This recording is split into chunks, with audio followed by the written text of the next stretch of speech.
Hi there, Liam O'Gogan here. Welcome to this episode from the research program Does It Matter? The purpose of this episode is to analyse and interrogate the contents of a recorded phone conversation that I had with Marcella Joyce, who made an unsolicited call to me on the 7th of March 2016 at 12:44. Okay, so the first thing I'd like to do is just add some context into why this phone call came about. Again, this sector is part of a series of videos supporting the correspondence, or the collation of correspondence and documentation that exists between myself and the CSO in relation to my having applied for the competition for the position of census enumerator and the subsequent events that emerged from that. So the start off point for me happened on the 24th of February 2016. That was the date of my 60th birthday. So it was a nice birthday present. I got this email saying, "Dear Liam, I refer to your recent interview in connection with the above competition and regret to inform you that your application has not been successful. On this occasion, I would like to take this opportunity to thank you for your interest in applying for this position and for attending at interview." And it was signed, "Yours sincerely, Val McBride, Assistant Principal, Census Recruitment." Okay, so that's a response. I failed to get this job, and I had an interest in the job, absolutely, but as part of the deeper interest I had in this Does It Matter research project, in which I've been involved for the last 5 years, I decided, look, I'm going to interrogate that decision and see what comes out when I interrogate it. So the first thing I did then was to send an email, which I'll just dig up here. I'll just pause and pull it in. Okay, now all this documentation, as you'll see, everything I'm going through is in a long, at that time the document was 92 pages long. As we get to updates and I append other material to it, it contains all of the written data in relation to this. So what I'm engaging here is bringing in what I call an augmented rich data content, carrying all the neuro-linguistic richness that I believe is there, and I want to throw that into the mix in terms of the reflection and evaluation and consideration by myself and by you, the public, and people who are interested in quality public services as part of the data set. So I wrote back quite shortly after that. I just got it after 5 o'clock. I wrote back to the same address, Census Recruitment, the same address that I had been sent, which was Census Recruitment at cso.ie. And I wrote to say, "Dear Sir or Madam, with reference to the email below, please email me by return all links and references as to my right to appeal this decision and my right to information re my evaluation, scoring matrix, etc." So I just want to repeat those words. It was email me links and references to my right to appeal the decision and my right to information re my evaluation scoring matrix. Not an awful lot of words, only 2 lines. I would consider this material to be extremely unequivocal and succinct. That was on the 24th of February. So what happened next? So just in case you're wondering, nothing happened next. 29th of February, so that's 5 days later, I sent, as I say, reminder number 1. So reminder number 1, again to the same email address, Census Recruitment at cso.ie. And I said, "Hi, I do not appear to have received either an acknowledgement of receipt nor a response to my email of the 24th of February. I would appreciate if you would acknowledge receipt of this and my previous email by return and address the contents therein." So just something I want to put on point here is that I would have developed these set of words as a methodology. So there's 2 things here in terms of keeping a data trail. I need at all times an acknowledgement of receipt of my particular emails, whether this one and the previous email. So there's one thing is a acknowledgement of receipt, and the second thing is a response to the question asked therein. So yes, a couple of hours later, just after 5 o'clock, just notice here, everybody's working after 5 o'clock, post Haddington Road, etc. Now, my proposition will be, if people were actually working when they should be working, I think they could all go home early. just read the data and make that consideration if you think that's a cynical response. So anyway, dear Liam, I apologise for not responding to your earlier message. I will acknowledge your emails and will be in touch in the coming days. Kind regards, Marcella Joyce, Census Recruitment and Staffing, Central Statistics Office. So again, no idea who this person is. I know her name is Marcella Joyce at this point, and until much later I have no idea what role she plays in the CSO or what her grade or whatever is. But I'm happy at least somebody's responding. Okay, 5 days late, but somebody seems to be paying attention. So what happens next? So again, another 4 days or whatever later. Now maybe there's a weekend involved here. Shouldn't be too hard on people, but don't worry, there'll be plenty of delays. Okay, dear Liam, I did try to reach you by phone this evening. I'm sorry to have missed you. I'll try calling again on Monday. Marcella Joyce. And I received this and I'm thinking, why is anybody trying to ring me? I just wrote 2 lines. What's the problem? Just send me the data by email.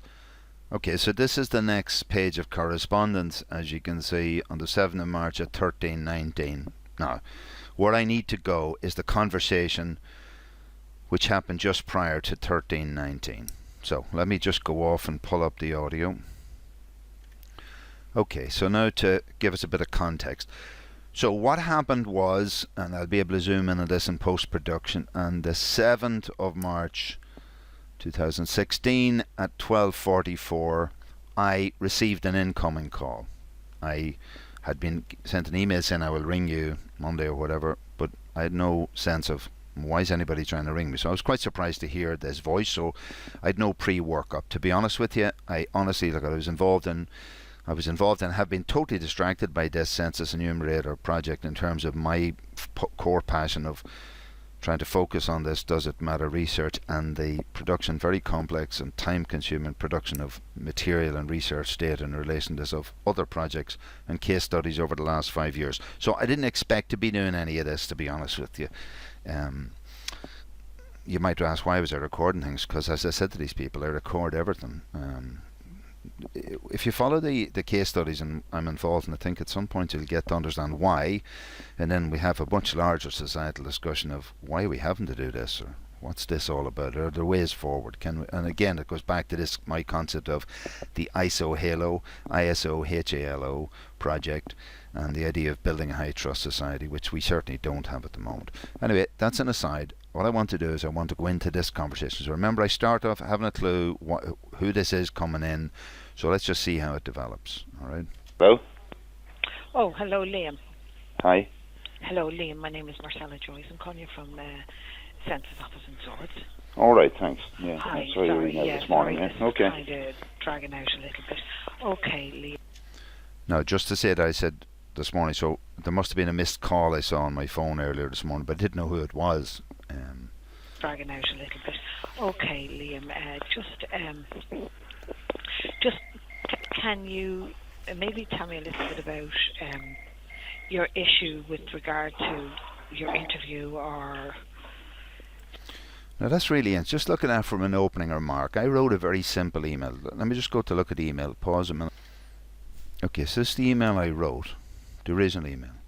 With reference to the email below, that's the sign that didn't get the job. Please email me by return all links and references as to my right to appeal the decision and to my right to information re my evaluation scoring matrix, etc. So my expectation, that's again another video I write about. I develop my expectation from a value proposition. The value proposition is all I've seen on their website. I've heard their chief statistician, Deirdre Cullen, repeatedly and very, very powerfully portray the idea of an honest, secure, highly professional system out there. So from what I understand, I was told then by Deirdre Cullen on the radio, my information was 15,000 people applied for these jobs. There was about 5,000 jobs. I now understand that somewhat under 10,000 people were interviewed for somewhat like 4,600 jobs. So a lot of people going through a lot of stuff here. So I presume there's procedures and systems, and also they're built on the back of a whole civil service structure. So I just naively, oh God, can I be naive again, believe that there's a process, a professional process that has stood the rigours of robust investigation, etc. in relation to managing this. So I just said, press the button, I would be given my email, links to reference, your right to appeal is, there's the link.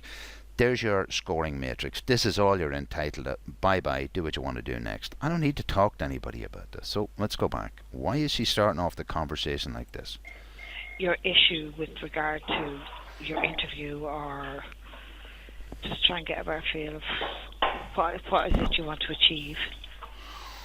Well, the first. So what difference does it make what I want to achieve? I just want the data that I asked for. I really, really simply, I asked yourself about the efficient use of public service time and the waste of taxpayers' money. I should have just been sent this by bang, bang, bang return. We're after, if we interviewed 10,000 or 9,000, we gave 4,600 people a job. There's 4,400 people who may be asking questions. So, look, I just have a product ready, just bang, go, let's move it on. Why am I being asked these questions?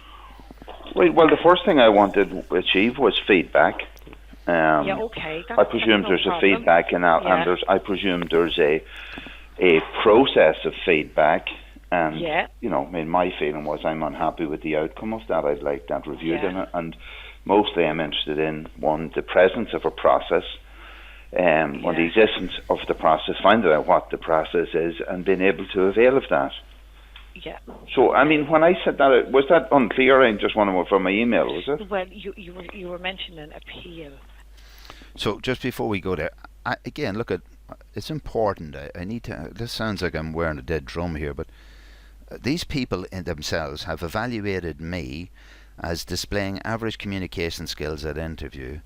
I failed the competency, according to them, of achieving the pass standard of 300 marks out of 500 by only achieving 285 marks in an interview. And that's obviously what I'm trying to interrogate. Now, I would suggest that what I've written and what I've said there is quite unequivocal. So why are we going back asking questions? So just interested in where we go immediately into this. So, when I said that, was that unclear? I just want to know from my email, was it? Well, you were mentioning appeal. And there's no problem at all with feedback, and we do have a process, and I can absolutely send you out the feedback. I didn't really want to send it out without kind of teasing out a little bit more of what you wanted, basically. Okay. So if I send out that feedback, that's okay. You're happy with that? Well, I'm happy. Okay, just no. This is the first time this thing appeal. Now, I'm going to ask you to listen to this again, because this is rich data as against just something that's written. There's a whole layer. You can look. I don't know this person. I have not doctored this data set. This is the data set. Who's talking to me? What's this person actually telling me? Now, I'm going to jump. I won't jump forward, but I want to refer you forward to stuff I'll release in the future when I get round to process, to conversations with both Val McBride, who is the assistant principal officer in this department, and of the Central Statistics Office, and some other guy called Tony Downs, who was presented as purporting to be an independent internal investigator on the quality standards implemented here, but who has persistently and yet failed to give me to deliver on an undertaking that he gave me to provide the references to those legitimacies. Anyway, in those, I keep getting reminded by these people, oh yes, you know what I mean, she would have been offered an appeal, etc. up front. Just listen to this. Well, you were mentioning appeal, and there's no problem at all with feedback, and we do have a process, and I can absolutely send you out the feedback. I didn't really want to send it out without kind of teasing out a little bit more of what you wanted, basically. Okay. So if I send out that feedback, that's okay. You're happy with that? So straight away, just look at now, this person, don't know her, Marcella, never met her, never talked to her before. She's segmenting and differentiating between my request for information about an appeals process and giving me feedback. And she's already trying to reposition my expectation, which is, if I give you feedback, will you be happy with that? I'm going to be told later on by senior people that I was absolutely given open access to an appeals process. So you got to look at the richness, you got to look at what's in the voice. What do you think? And no history with this person. What do you think of what she said? If you're interested, again, use the scrubber bar and the timeline. That's what reusable learning objects are for. Okay, let's continue. Well, I'm happy with obviously the feedback. I don't know what feedback you one I'm entitled to, one what you're going to give me. I don't know, and that's really why I'm asking the question. But they're all set down in a process. That's one thing I firmly believe. We have. No, just that's something I firmly believe, that they're all set down in a process. You look at how ignorant and naive and unknowledgeable I was about the labyrinth of ineffective, vacant disaster that I really come across. So I just thought there was an appeals process. Just press a button and everything happens. That there was procedures written down. How could we run into civil service without procedures? And I also mean procedures that have been robustly tested and stack up against the concept of fairness. Anyway. There's a marking sheet. Right. With room for the marking sheet, which outlines the areas you were questioned in, generally. Well, people filled in forms in front of me. I presume I'm entitled to all of that. Well, we have a final marking sheet, and there's comments on that, on your performance, is what we were proposing to send out. Okay, I should let that play there, but just what she's now talking about, this has become... She's now talking that there's a marking sheet with some notes on it, and that's what she's proposing to send out. So again, everything here is a bit of reductionism of the possibilities for me. I'm naively just saying, I don't know what feedback you have. I mean, I haven't been part of their process before. I have my own internalised expectation of what I think a professional process, of interview process is, and feedback process, but I haven't tested it yet, so I'm about to test it now. Let's just hear what she says here. Playing it back again.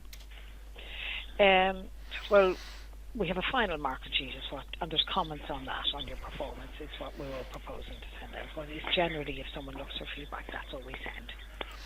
So now I have the generality of what to do. Now we have the norms. What we send out to you is a final marking sheet with some little comments. Now I need to make you aware, when you examine all the other documentation, that's only a segment of what I'm entitled to and what they claim then subsequently they've sent me out. But again, I was being just offered the smallest sliver. How little can we give you over and above what you asked for? Now again, what I'm asking for is just normal standard. I want what it says on the tin. That's all I'm asking for. Right, but the question that I asked you in terms of my entitlements, I mean, I suppose there's a large process. I told you from the outset I'm interested in the process. More than anything else, I'm interested in the process. Right? Now, I think, to be fair, without going around in circles, I'd be entitled to all of what I've asked you under freedom of information. Would you agree with that? So just before we go there, I do believe that I've made this quite clear, that of what my interest is in the process, over and above the specifics. I mean, I think that anybody who's half listening at all would understand that. Oh yeah. Okay. Absolutely. So what she said that we were talking there about information, would you agree with that? Oh yeah. Okay. Absolutely. So all of what I've asked you under freedom of information, would you agree with that? Oh yeah. Okay. Absolutely. So in fact, everything that was written in the room, I'm entitled to. Every single word so there's no question about that. Yeah, I was trying to do it outside of the freedom. Okay, just to have clarification here, I was interviewed by two people. One person was doing one thing, talking to me, another person asked me if somebody's taking notes, then they're changing things around. So what I was assuming is everything's generated in there, I was entitled to. Now, as we go into the detail further, there's, one could argue that loose notes taken, they're separate from what's documented after the interview. But I was fairly clear. I mean, I was asking the question, look, just give me this is what am I entitled to?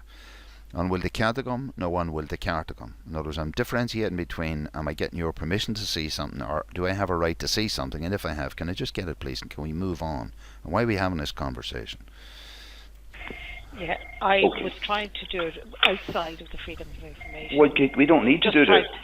Yeah, but Marcella, we don't need to do this. Under the Freedom of Information Act, everything I'm asking for now, you can personally decide to give that. It is only through obfuscation that I'm put through the process. Now again, that's a thesis that I have. This may be completely irrational. I know this is 2016 and we've had the Freedom of Information in Ireland since 1997. We had the Fianna Fáil government as part of in the middle of the mess of the Celtic Tiger, which tiger which created a crash, or in anticipation or otherwise, basically closed down the Freedom of Information Act and made it an effective joke.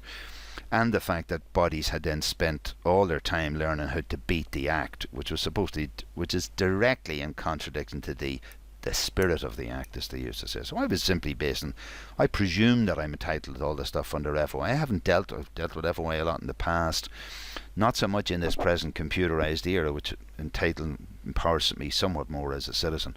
But that's all I was expecting to get. I'm trying to make it as easy as I can. Okay. And for ourselves. So I like this. I'm trying to make it as easy as I can for you and for ourselves. Now I'm going to submit here. I'm now talking to you. I'm recording this on the 8th of May. I have put many more hours of incredibly intense analysis, research, collecting data into trying to follow this process in a forensic manner than I could have ever earned or made money out of a census enumerator thing. So please do not ever assume that something like that, only because I'm interested in a much deeper issue around what I call the examination of systemic organisational behavioural fractals, and if there's a way of intervening at a change management level which can create effective leverage of change. That's the reason my commitment's doing this, is not chasing Marcella or any money. But I'm really we're interested in making it easy for you and for ourselves. I love the ourselves bit. That's because ultimately what you'll find is subsequently a magnification of the ourselves and a minimisation of the helping you, Liam.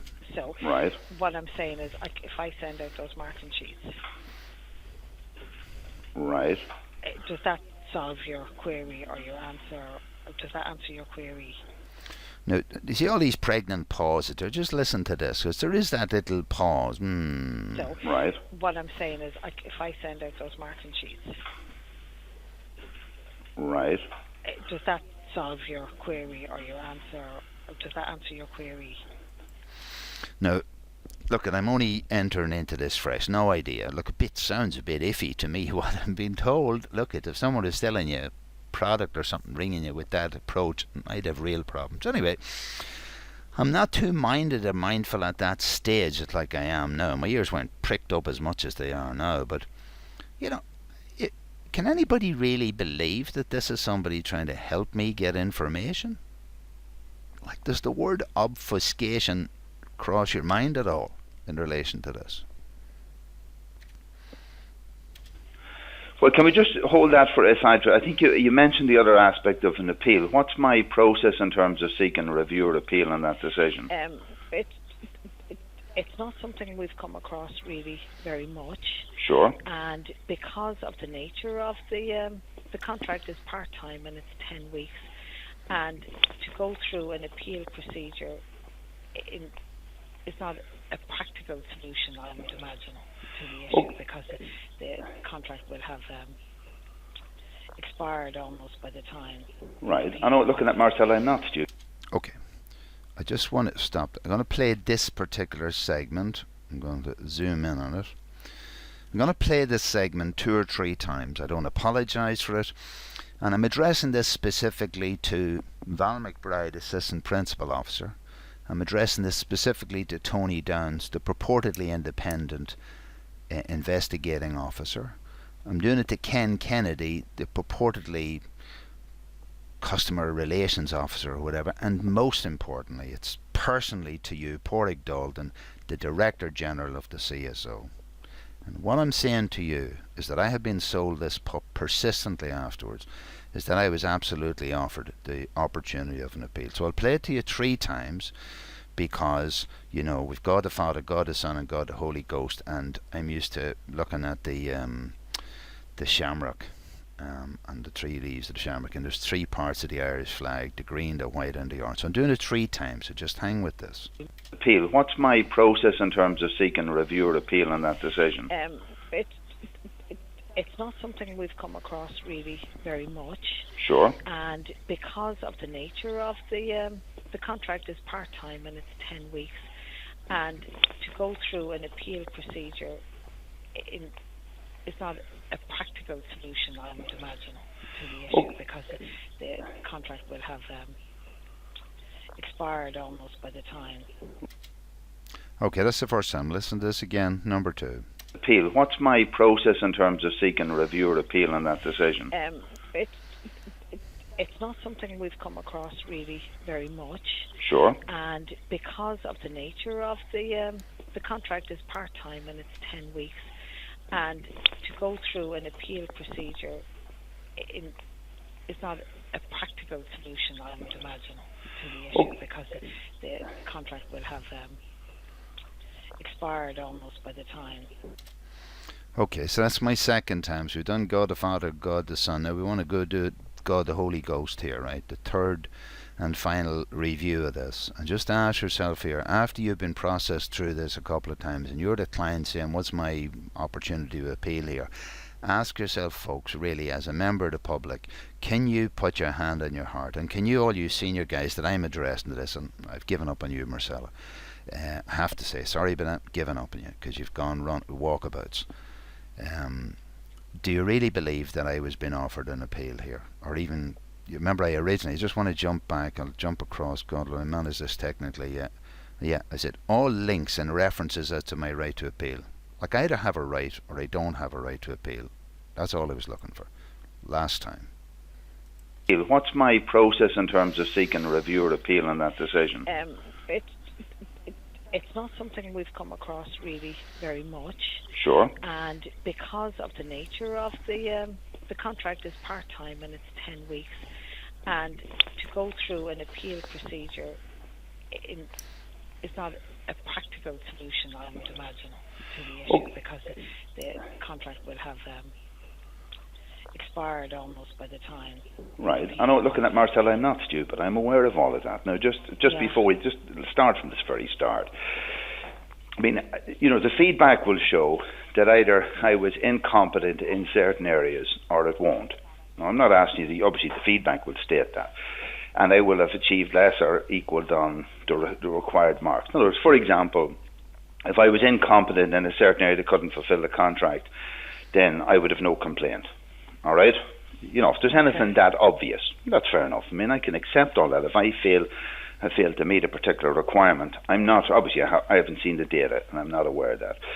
If in the event that I haven't failed that, then it's a question of, I'm saying to myself, why didn't I get a position that I applied for? That's not an unreasonable question for me to ask. Yeah, no, absolutely. Okay. The second thing is the fact that something is put forward. Look, behind all this, in my view, in Ireland, we have nepotism, cronyism, and everything else. That's my suspicion. There's nothing personal about you people. Nothing to do with that at all. It's the general malaise in public perception about politics. Okay, and I'm trying to convince myself that I'm not in that process. So to do that, I said, well, Liam, I'll interrogate the result and see how it came about, and two things I believe I'm entitled. I believe I'm entitled to all of the data that was generated during that meeting or afterwards, without question. I think you've accepted I'm entitled to on the freedom of information. Oh, absolutely, yeah. Okay, and also, I mean, I just want to say that I just want to interrupt that flow a minute. The way in which she says this, absolutely. I think you've accepted I'm entitled to on the freedom of information. Oh, absolutely, yeah. Okay, and also, so. She said to me, I told her I'm entitled to all this stuff under freedom of information. Subsequent conversations with Kieran Hart, the freedom of information officer, which, whatever about my disagreements with him, I think his arguments are very interesting arguments, etc. I don't believe they're sustainable, but he was extremely courteous and professionally competent in how he engaged with me and sent me and did whatever he said he'd do. He said he'd do it. So it may be that one could argue that I wasn't entitled to him, but I can tell you that Marcella told me freedom of information. Oh, absolutely, yeah. Okay, and then so she never challenged me. She led or gave me to believe, yes, I was entitled to all this information. Absolutely. Now at this point in time, I don't know who Marcella is. Don't know what her level in the system is. Know nothing about that. And I don't want to introduce that in this dialogue until that becomes relevant, because it's only when you hear it afterwards that you start looking back and you say, I can't believe this stuff. At that level, I think what I'm dealing with, I don't know, I'm just dealing with somebody. I don't know whether that person is a clerical officer grade. I have no idea. I'm just been told, and I didn't ask the question because look, I wasn't paying too much. I wasn't in the focus space that I'm in now. I wasn't in the forensic space that I'm in at all. I was just taken on board because I thought this was obvious. Just give me the data. So she's just confirmed that, yeah, I was absolutely entitled to this stuff. And what I would have subsequently discovered, that there's an onus on the Director General of the CSO from Freedom of Information to make sure his staff is geared up and knowledgeable about this. And because of the areas of work that they're in, they most specifically would need to know certain things. Okay, and then and also, I mean, it's totally contra. Look, I spent 15 years going through FOI stuff, so I know what's involved. I know the process, but it's a waste of taxpayers' money if I'm put through a process to get the information and everybody agrees at the start I'm entitled to. So that's a proposition. Now, again, I'm a bit frustrated at this point in time because I'm having memories of all those layers and layers of hard copy documents that if I ever get the energy to try and digitize those and leverage them into a learning space, and maybe I could borrow some of the CSO's machines, which subsequently Deirdre Cullen claims processed 370,000 pages a day for 6 months. Wow, what I could do with that equipment. But what I've put here is a value proposition for me, that the whole purpose of the freedom of information is, look, we're going to live in an open society, we're going to share data, and we'll be proactive. The spirit of the act, get out there and help people get their data, move it along and get into effectiveness, efficiencies, cost cutting, new technologies, new ways of doing business, etc. So I'm just thinking, and I think anything else is just wasting people's money and raising my frustrations tolerance threshold, which, folks, over the period of this thing has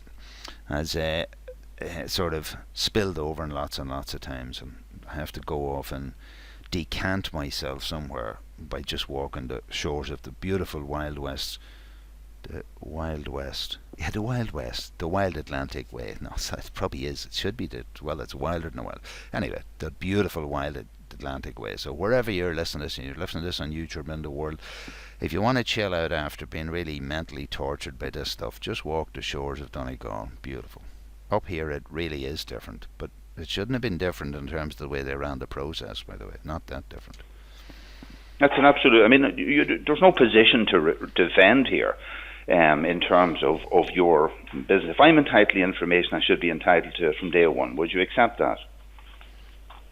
I'm not as familiar with the freedom of information as you are. I would okay, no, that's... Okay, I want to go again. Look at what she says here. I'm not as familiar with the freedom of information as you are. I would okay, no, that's fair. But I mean, I'm recording this conversation, Marcella, as with everything else I ever do. Now, for the first part, let me listen to the first part. She's saying, I'm not as what she said. I don't want to put words in her mouth. Hold on. I'm not as familiar with the freedom of information as you are. I would. All right. So I'm not as familiar with the freedom of information as you are. Ha ha ha. Some sort of a laugh. No. All I'm saying is, I'm not particularly familiar with it. I was in the past. I went into stuff, but I was never paid in this capacity. I was never present. I was an ordinary citizen just trying to have my rights vindicated in society. These people are paid to know this stuff, and from my understanding now, then I have to go off and research FOA again. My understanding is that there's an obligation on these people to have been trained, and a subsequent a phone conversation which I will publish and process with the Assistant Principal Officer Val McBride. He has reassured me that this training has taken place and this competency exists. So this, I'll just play it again and roll on. But I'm not as familiar with the freedom of information as you are. I would okay, no, that's fair. But I mean, I'm recording this conversation, Marcella, as with everything else I ever do. Now that's interesting. I mean, I did tell Marcella I was recording this conversation. That's interesting. If you've listened, or again in a sequence, you shouldn't probably be listening to this. I've rushed to market with other videos involving the playlist on the questions of legitimacy of recording and using recordings of conversations with public officials in the event of single party consent having been granted by me, with two other people. Namely Marcella Joyce, the head of data office in the CSO, and Paula Ford, senior compliance officer in data protection, and we engaged in that debate there about the fact of whether I needed permission, whether it was fair, whether I had shown the proper courtesies, etc. Now you might say, why? This is the first time in any of these things over numbers of years now in my research that I've told anybody I was recording them. But I want to explain why I've come to that point. I feel like I have hundreds of hours. I certainly have tera. I don't have peta, but I have terabytes of data of endless conversations with people over the last number of years. And the base of my research is that they persistently carry through them these repetitive systemic organizational behavioral fractals. And I, my interest is try and breathe life into this analysis by showing you real data, asking you to think about the question, saying, why are these things happening? Is it necessary? Can we change the triggers? Can we do something about this? And so I decided to say, now my triggers were clicked, and I said, I'm getting a message here. It's a problem. I'm not getting the answer to my questions, and all I'm being offered here at the front end. And of course, my antennas are switched in because of the sensitivities that I've already gleaned from previous experience. So I'm kicking into gear here. Bang! I need a switch in here. So I said, look, maybe it'll cut to the chase here if I tell Marcella, hey, I'm listening, I'm recording this. Pay attention.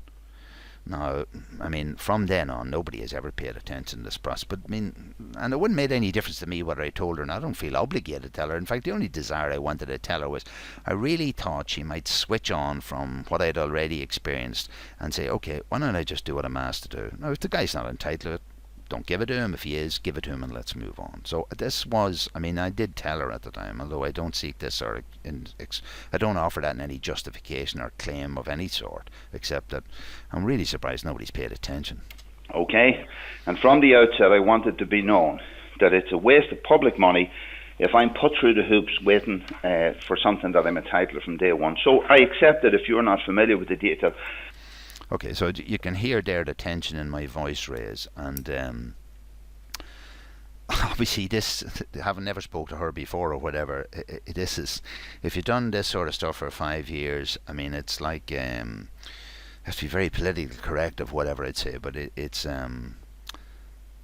like, when I find that language to it, I don't know how appropriate this is, but the word that comes to my mind is a quotation that was said at a public event run by Minister Dempsey around the country about getting public feedback in education. Some guy stood up on the floor and he says, it's like a blind man in a dark room looking for a black cat that's not there.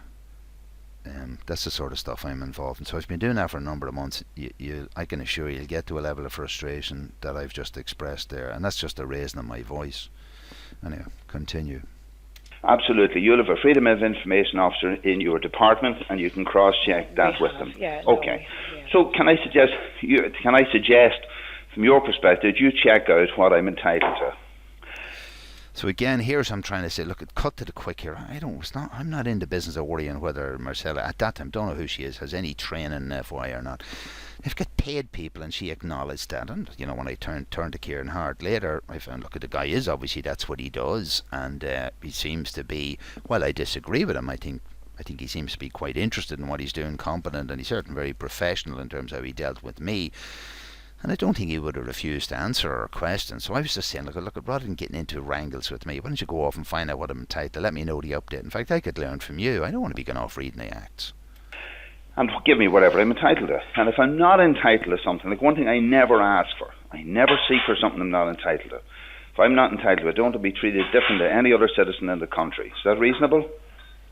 So that's again me, but we talk about expectations. It's also reasonable that I should set for the other party what my expectations are. So we have some sort of, some line across which we can transact our behaviours or our expectations. So in that case, I'm specifying to her that I just want what I'm entitled. I don't want any more. And I think very particularly, I do not want to be treated different than any citizen in this country. In my view, my personal view after now, almost certainly more than 2.5 months later, I think the evidence suggests that I certainly was treated differently. But ultimately, I don't want to be treated differently. I want, we either have rights or we don't have rights. If we have, let's get on and let's deliver them to the people. And we should have all the arguments about whether the people should have the rights. And whatever we agree to do, we should just serve it. and not have people then struggling to get what they're entitled to. Or maybe like plenipotentiaries or submissive, subservient, servile people, they should be going after their TD asking to get the latest pothole fixed. I didn't really want to go to a TD about this. I just wanted to ring the people, get the feedback, make my analysis, get on with my life. Yeah. Okay. And the second thing I believe I'm entitled to would be the scoring matrix, so that I can actually see what all the other candidates got without their names, in other words, with them being anonymised. Now, just take this, you know, the way this has blown out, I was going to say, well, certainly it's way beyond proportion. It just should have given me the data at the start. But it has also become another larger debate about the securitization of the data of citizens by an organisation called a CSO, who have no other reason for existing other than their bloodline, and their whole oxygen source is simply data, the organisation of data, the collection, the collation, the analysis, and the securitization of that data. I mean, this is an organisation which I think, I believe, I don't have that evidence simply because Deirdre Cullen has not replied to me and given me her links to the radio interviews she's done, but I do believe I heard her say that at some point that they will be scanning 370,000 pages a day for the 6 months. That's a massive digital information management process. So what I'm looking for is quite reasonable. So it's really important. I am the first person at this time, 6 minutes 45 seconds into the first conversation I've had with these people. And just listen to what I tell her. What all the other candidates got without their names, in other words, with them being anonymised. So I was the one to specifically introduce the caveat to the CSO that I did not want to be given personally identifiable information about anybody else who was involved in this. I didn't want any of that. What I asked was a scoring matrix where the personally unidentifiable elements, everything that was that couldn't be associated with a particular individual, would be given to me so that I could do a wholesome evaluation of this. It was very important. This is the specification for the request from the outset. Now, this was back in the 7th of March. We're now at the 8th of May. All right, but don't ever let anybody, you know, we've had obfuscation enough, and etc. And that's why all of this data has been pushed into the public arena, so that we can have an agreed data set, and we'll work on the fact that the facts themselves are neutral. The facts are what they are. Let's work together to collaboratively to establish what they are, then take our positions from the facts. But don't be starting generating intermediate, retrospective versions of things that are not factual. So it's very, again, I want to be clear, because this is a recorded conversation, that I'm seeking an anonymous... Okay, just once again, I've told her again that this is a recorded conversation. That I'm seeking an anonymised scoring matrix, so that I can see a matrix showing me in a row against all the scoring columns, where I can see where I have failed or come up to the mark in relation to anybody else. Now, look, I don't know your listener, what you know or don't know about these, don't know what you're used in terms of interviews, etc. But anybody who's even remotely professionally competent, who's ever used a spreadsheet or anything like that now, would understand this conversation, and who's been doing interviews with 10,000 people. And more importantly, this is the Central Statistics Office. This is the tool they use. I mean, they may not use shovels and spades and diggers, and they may not use video editing equipment, but by God, do they use spreadsheets. And again, that's my belief that I'm entitled to it.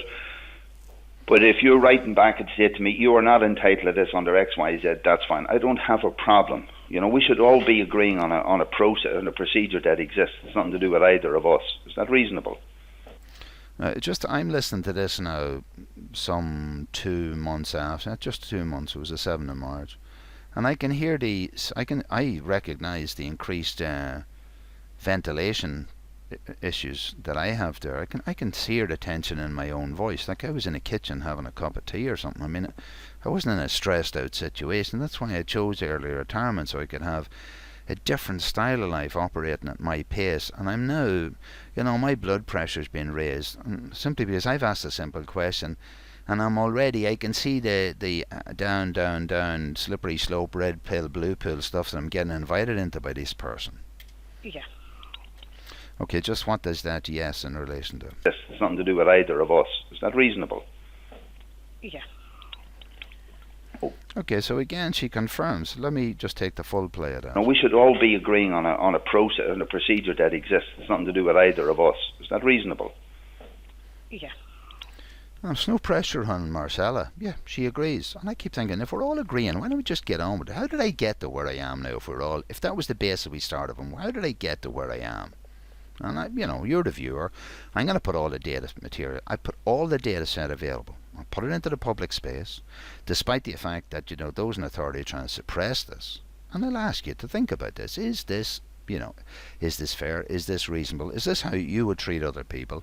Is this how you'd like to be treated? Much more importantly, as a citizen. Okay. Does that help move the conversation forward, Marcella? Does it? In some ways. Okay, listen to that again. Does it help to move the conversation forward? Just listen to her response. Now, this is an official I'm talking to. In some ways. So, is this a piss pull? Is this just a joke? Listen to her response again. Now, you can hear in my voice that I'm quite agitated. I've been a lot more agitated than that, but, I'm being stressed by this. Just listen to her response. Okay, does that help move the conversation forward, Marcella? Does it? In some ways. Look at it there. This one's having a laugh. She is laughing. I don't know, somebody tickling her toes or something like that there. This is my entry. Look, guys, I now have a whole different picture in my mind of these people at this stage, but that was my opening remarks with these people. Like, if I was now going to fly on one of these replacements for Ryanair, the CSO flight to Insanity, I would, once I heard those voices on the intercom, I'd be gone out of the plane. Listen to the voice again. In some ways. Can I say to you that if I send out the marking sheet that is freely available, and then if you make your judgment on that and come back to me? So here again, if I can give you the smallest amount of bitty little thingy, we'll see how you get on with that. What part of my email, let me go back to that email, what part of my email did nobody understand? All links and references as to my right to appeal. That's all, not some, not a part of. And my right to information, read my evaluation. Is this the first time this question has ever been imagined in the civil service, guys? Come on. Let's move along. Right, but it's not all the data that was generated during or after the meeting, is it? I don't think it'll be everything. Okay, well. So this is important. I asked her, is that going to be all the data? Which I've tried to discuss her. What I believe I was entitled to. We go back if you want to listen to this. I'm driven mental going back in this. I asked her if ever I'd be entitled under FOI, right? Without having to go through FOI. She said, right. I said, would that be reasonable? Yep, no problems with that. She understands the FOI, no problem. Well, sorry, she said she didn't be too much up in the FOI, but she agreed that I should be entitled to this. And then I asked her, will I be getting all that data that I'd be entitled or whatever? And then listen. I don't think it'll be everything. Okay, well. So I'm saying, she's already telling me from the outset, I don't think it'll be everything. No, she's not telling me why it won't be anything. She's just telling me it won't be everything. So this is important in terms of what I get to hear later from these people up the line. And again, I don't know who Marcella is. I don't know who she is, if she's a 5'8" or if she up the line or whatever. So maybe these people I thought might be way up above her pay station or something. But that's what she says. This certainly didn't give me a sense of solace or comfort that I was getting anywhere. Okay, can I just say that you put in writing me what you want to put, so that there's no confusion? Are you clear that what I'm seeking is everything that was generated that has anything to do with my name? It's all data, all records, and all formats that are associated with my application for that position. Okay, that language, all records and all formats, relates to the way in which I had formulated freedom of information applications in the late 1990s, very early 2000s. And I realised I had to write that all records in all formats, because again, even then I was finding people slipping bits of paper out the back, hiding recordings. So we're in the hiding business. I was trying to say all records in all formats. Then I'd ask, say, the HSE for the copy of a phone call, and I'd end up getting a transcript of it when I'd specifically requested it in the original MP3 format. And I'm saying, this is costing massive waste of taxpayers' money trying to obfuscate and avoid the clear obvious. This is not the open democratic republic that I want to be in, that I'm being told I'm in, and that I'm prepared to seek to support and work for. As I would be provided under FOI, and all I'm asking is that you contact your FOI people and say, is this guy entitled to this, or is he not, right? And so at this time, I'm saying to her, I'm reaching out, because I don't want to go through this waste of time. I'm reaching out. Look, when you go to the FOI person, I don't want to tell you how to do your job, but if you think you don't know the stuff, just go to your own resource and find out. Again, I could already feel this just going downhill. We're going to get dragged into obfuscation, lack of transparency, delay lines, just again more of the same fractals. But I'd already get terabytes of fractals and research about the fractals that I'm trying to get my focus and discipline around to release and to analyse and to research and come up with some proposals. And just to say the rationale, I hope, and between the lines you can understand this. I know there's a 10-week contract. And I'm not going to starve or make $1 million out of the presence or absence of it.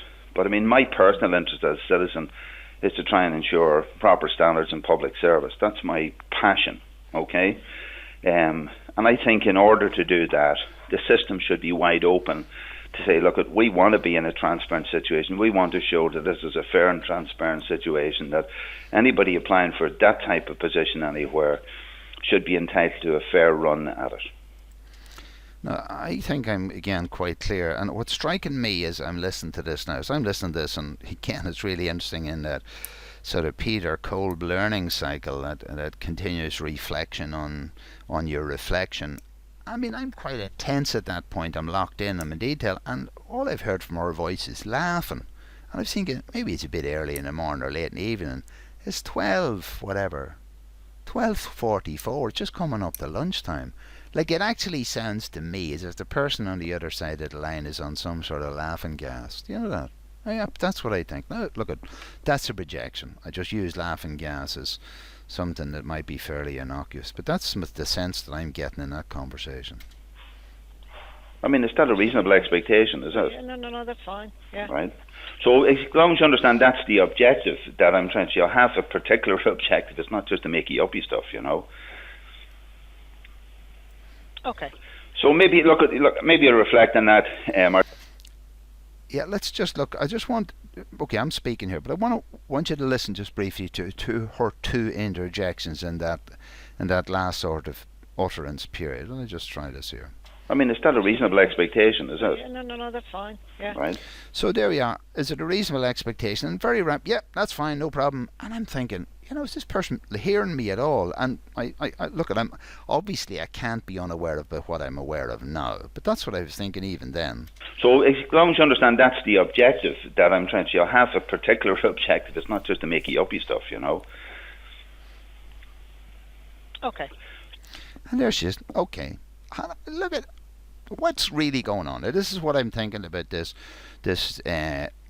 other dimension of data and the richness of that data in that neurolinguistic. What's been said here? What is actually being said to me in that conversation there by that person? Listen when she just says. Okay. So, and even the little pregnant pause. I'm talking, pushing me stuff, trying to get clarity. A particular objective. It's not just to make yuppie stuff, Okay. So, okay, we're 9 minutes and 16 seconds into a conversation. Okay. I mean, have you read anything into this yet, guys? Have you? So maybe maybe you'll reflect on that, Marcella, and just come back to me in writing then about whatever. But I hope I've clarified in some way what I'm trying to achieve here for you. Okay? Yeah. All right. Look, thanks very much for the call, Marcella. Okay? Bye. Not at all. All right. Okay, see you. Bye. All right. Okay, look, that's been a 10-minute conversation, and the editing or this what I call director's cut analysis of it is running up to close to an hour. And again, what I've tried to do in that is the complete data set, and I'm very interested in this research and putting the whole data set out there, so I'm not giving you excerpts of this or spinning this by just putting part of it out there. This is the whole data. There's nothing I'm not hiding. I haven't perverted, I haven't modified that, I haven't even dynamically compressed the audio in that. You can see that by definition, as I'm the upstream on this conversation, my voice, the amplitude in my voice comes across louder, and Marcella, being the person on the other, on the downstream end of it, comes across with a, you can see there, I mean, the size of the amplitude of her voice in those cases less, not just because it's male and female, it's also to do with the technology, and they're on a common track, so I can't separate them out and balance and equalize them. And I've entered into this, my first engagement with the process over and above writing with them. The first, going back to my emails, I was in the reminder business. Then I get something, I'm going to send you something, and then, but I'm very clear what I'm asking for right back in the 24th of February. So, and at this, leaving that conversation, I have no idea who Marcella is. I'm now going to work on producing the video of the phone recording that took place subsequent to that. But that happened on the 7th of March, and it fits in just in terms of the data that's on the accompanying document, which I will have up online and try and link them in different places, make sure the links stay alive irrespective of whether various things change over the next period of time. At that stage there was 92 pages in the document, so we're, in terms of, we're only back at page 7. I suppose I should just do this just to close this part of it off. After that conversation ended, so it's 10 minutes after 22 minutes, so it's 12:32. So just after lunchtime, I wrote this email to Marcella, and this is what I said to her. Hi Marcella, thanks for your email. Further to our phone conversation a few minutes ago, for the avoidance of confusion, I wish to confirm that in terms of the information I seek, I am formally requesting that you email me all records in all formats associated with my application for the position of census enumerator, which I would be entitled to under an FOI application. Most importantly, I seek this data in electronic format. Now, folks, just hold that for a moment. I had forgotten, again, with so much detail, I'd forgotten the emphasis that I had placed on this electronic format, because having played that audio again, I did say to her, will you write to me, and she said I will send it out to you, and somebody may somewhat later claim, well, we understood that to be X, Y and Z. Go back in my original email on the 24th of February, I asked for stuff in digital format, email stuff. In this case, I'm extremely unequivocal about the fact that most importantly I seek this data in electronic format. And I'm just saying to you, there's something worth coming back for when the whole thing goes haywire. When we look at this is simply not complied with, not even recognised or whatever. So you'd want to be not paying attention. There want to be a lot of laughing gas there, guys, for not having understood this. This was sent at 13:19. She finished speaking to me at 12:32. Anyway, I submit that in terms of ensuring transparency and integrity within the public service, the holding back at this stage or obfuscation of any sort of information to which I am legally entitled would be a further dent in public trust in administration and an unnecessary and unforgivable waste of taxpayers' money. So I can see, looking back in this now, obviously because I'm now looking back, this is probably the first time I've looked at it within this context, how focused I was on, look at, there's another one of these does it matter problems coming in down the line. I could see another case study come. So I suggest, look, I did explain to you during our conversation that ensuring quality standards in public service is a core passion of mine and informs my queries on this issue. I suggest that you watch the explanatory videos, and I gave a YouTube link to help contextualize our conversion. So that material that I was leading towards was a lot of the stuff around the ISO Halo campaign. ISO, anybody who's conscious at all of quality will get the trigger of ISO being ISO 9000, sort of quality series. And the idea of a halo for anybody, certainly, okay, I'm 60, but I'd presume for anybody over 45 maybe, to still think a halo was something to do with honourable behaviour or decency or holy behaviour. So I had reorganised, restructured the letters from the integrity, selflessness, objectivity, honesty, accountability, leadership and openness, 7 Nolan principles in the public service that I had been working on quite a lot prior to this election that we've just gone through, in trying to identify the massive damage to our society by having a low trust society and the massive benefits that would come around out of generating a high trust society. So this seemed to be just another of these gifts that arrived. So I said, when you have a chance to reflect on the content of our conversation, I would appreciate if you would provide for me by return email the date I've requested and the links to whatever appeal and review process exists, mindful of the short timelines involved. So actually that's very important. We were all in the timeline business. She's saying to me, look at the whole thing will happen so quickly, it'll be gone, etc. And I'm just thinking, why am I here even now on the 7th of March? I wrote to you on the 24th of February. It should have taken as much as, I can't say 60 seconds because even for me it takes time. But if I was sitting at a computer and I was actually working and I had access to systems which are all networked, etc., and I'm in the business of doing this business, I'm looking after the management of 9,000 interviews, I should have that data at my fingertips. I'm already 2 weeks into this situation, and that's at the 7th of March. I'm now at the 8th of May, 2 months after that again. So it's 10 weeks down the road, the whole layer of the timeline of the contract. So I'm saying, can I get this information to happen quickly? I'm going to leave this video with you guys. I've completed that part of the conversation. I invite you to look into the playlist or the data streams. At some point I will manage to get all the links for the documentation into the comment sections, etc. below. Once again, Liam O'Gogan here from the Does It Matter research program. Thank you for your time and attention.